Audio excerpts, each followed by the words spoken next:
புரட்சி தலைவர் எம்ஜிஆர் அவர்களை பற்றி துக்ளக் ஆசிரியர் சோ அவர்கள் கூறியதை தற்போது காண்போம். அரசியலை தவிர்த்து பார்த்தால் கூட எம்ஜிஆர் அவர்களுக்கு இருக்கும் பாப்புலாரிட்டி இந்தியாவிலேயே வேறு எந்த திரைப்பட நடிகர்களுக்கும் இருக்க முடியாது.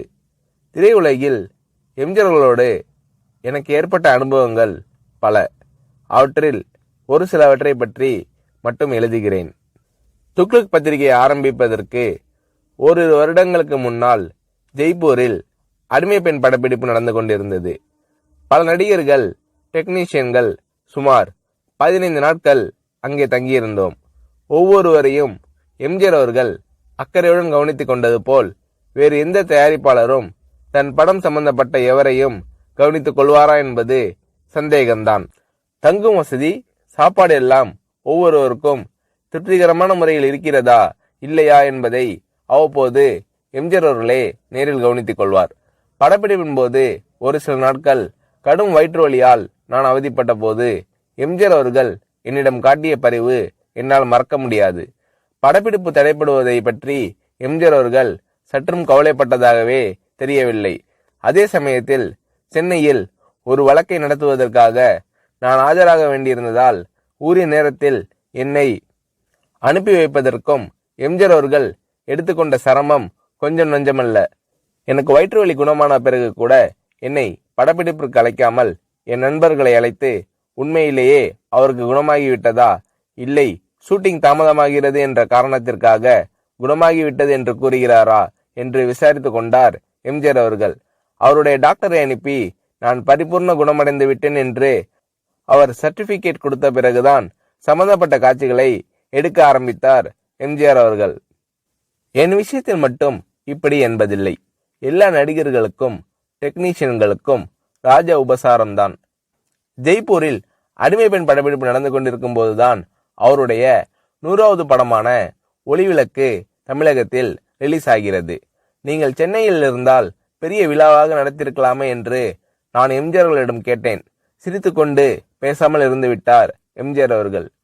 என்ன இருந்தாலும் ஒரு கதாநாயக நடிகருக்கு 100வது படம் என்பது ஒரு முக்கியமான மைல்கல். அதை இவர் எந்த விதத்திலும் கொண்டாடாமல் விட்டுவிடுகிறாரே என்ற எண்ணம் என் மனதை உறுத்தியது. ஒரு சிறிய அன்பளிப்பை வாங்கி ஒரு வாழ்த்து பத்திரத்தையும் எழுதி ஜெய்ப்பூர் வந்திருந்த அத்தனை டெக்னீஷியன்கள், நடிகர்களின் பெயரையும் குறிப்பிட்டு நானே கையெழுத்திட்டு எல்லோரது முன்னிலையிலும் எம்ஜிஆர் அவர்களுக்கு வாசித்தளித்தேன். அதை வாங்கி கொண்ட எம்ஜிஆர் அவர்கள், என்ன இது, காகிதத்திலேயே 2 பக்கமும் எழுதிட்டீங்க, நான் இதை 2 பக்கமும் கண்ணாடி போட்டு ஃப்ரேம் போட்டு வச்சிக்க போறேன் என்று கூறினார். நான் செய்த சிறு காரியத்திற்கு எம்ஜிஆர் அவர்கள் தெரிவித்த நன்றி மனப்பூர்வமானதாக இருந்தது. ஒரு முறை ஷூட்டிங்கிற்காக ஒகேனக்கல் சென்றிருந்தோம். நான் போய் சேரும்போது எம்ஜிஆர் அவர்கள் அவுட்டோர் லொகேஷனில் இருந்தார். நானும் அந்த காட்சிகளுக்கு தேவை என்று என்னிடம் கூறினார்கள்.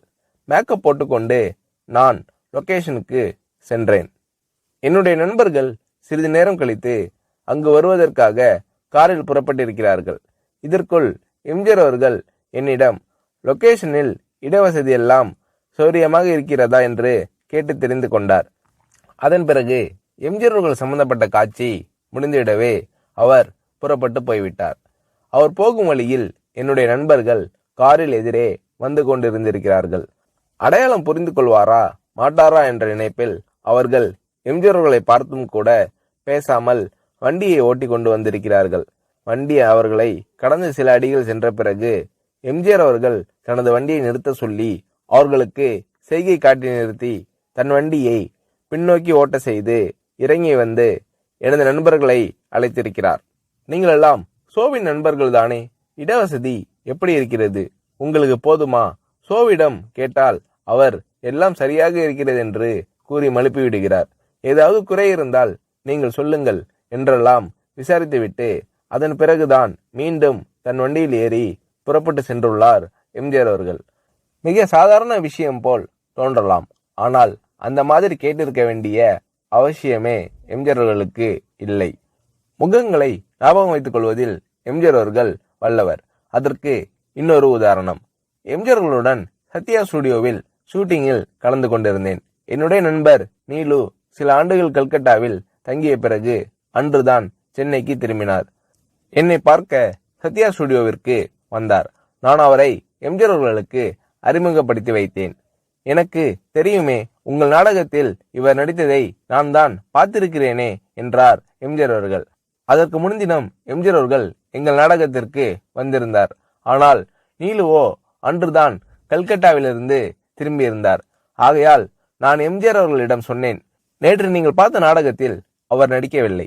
கல்கட்டாவிலிருந்து இன்றுதான் சென்னைக்கே வந்திருக்கிறார் என்றேன். எம்ஜிஆர் அவர்கள் என்னை கேட்டார், நேற்று நடந்த நாடகத்தில் பார்த்தேன் என்று நான் சொன்னேனா? 3 ஆண்டுகளுக்கு முன்னால் திருவல்லிக்கேணியில் என்கேடி கலா மண்டபத்தில் மனமொரு குரங்கு நாடகத்தில் ஒரு அடங்கா பிடாரி மகனின் தந்தையாக அரிசி வியாபாரியாக நடித்தவர் இவர்தானே, அதைதான் நான் சொன்னேன் என்றார் எம்ஜிஆர் அவர்கள். நானும் சரி, நிலுவும் சரி, இதை எதிர்பார்க்கவில்லை. இவ்வளவு ஞாபக சக்தியா என்று வியந்தோம். சினிமா நாடகங்கள், பொது நிகழ்ச்சிகள் என்று பல இடங்களில் பலரை சந்திக்கும் இந்த மனிதருக்கு இவ்வளவு கரெக்டா ஒரு முகத்தை ஞாபகத்தில் வைத்துக் கொள்ள முடிகிறதா என்று ஆச்சரியப்பட்டு போனோம். திரையுலகில் எம்ஜிஆர் அவர்களிடம் நான் கண்ட வேறொரு சிறப்பு, சினிமா டெக்னிக்குகளை அவர் கரைத்து குடித்திருந்த விதம். ஒரு நல்ல டைரக்டருக்கு வேண்டிய எல்லா தகுதிகளும் உடையவர் எம்ஜிஆர் அவர்கள் என்பதில் சந்தேகமே வேண்டாம். சண்டை காட்சிகளை படமாக்குவதில் வல்லவர் எம்ஜிஆர் அவர்கள் என்று கேள்விப்பட்டிருக்கிறேன். சில சமயங்களில் டைரக்ஷன் எம்ஜிஆர் என்று விளம்பரப்படுத்தப்படும் படங்களை பற்றி சிலர் வேறு யாரையாவது டைரக்ட் செய்ய சொல்லிவிட்டு அவர் தன் பெயரை போட்டுக் கொண்டிருப்பார் என்று கூற நான் கேள்விப்பட்டிருக்கிறேன். இது வெறும் பிதற்றல். இன்னும் சொல்ல போனால் பல சமயங்களில் எம்ஜிஆர் அவர்கள் படங்கள் வேறு டைரக்டரின் பெயரில் வெளிவரும்போது கூட அவற்றிலும் பல காட்சிகளை எம்ஜிஆர் அவர்களே டைரக்ட் செய்திருப்பார். இதுதான் உண்மை. எம்ஜிஆர் அவர்கள் செய்துள்ள தான தர்மங்கள் ஏராளம் என்பது எல்லோருக்கும் தெரியும். தவிர எந்தவிதமான விளம்பரமும் இல்லாமல் எம்ஜிஆர் அவர்கள் செய்துள்ள உதவிகளும் அநேகம் உண்டு.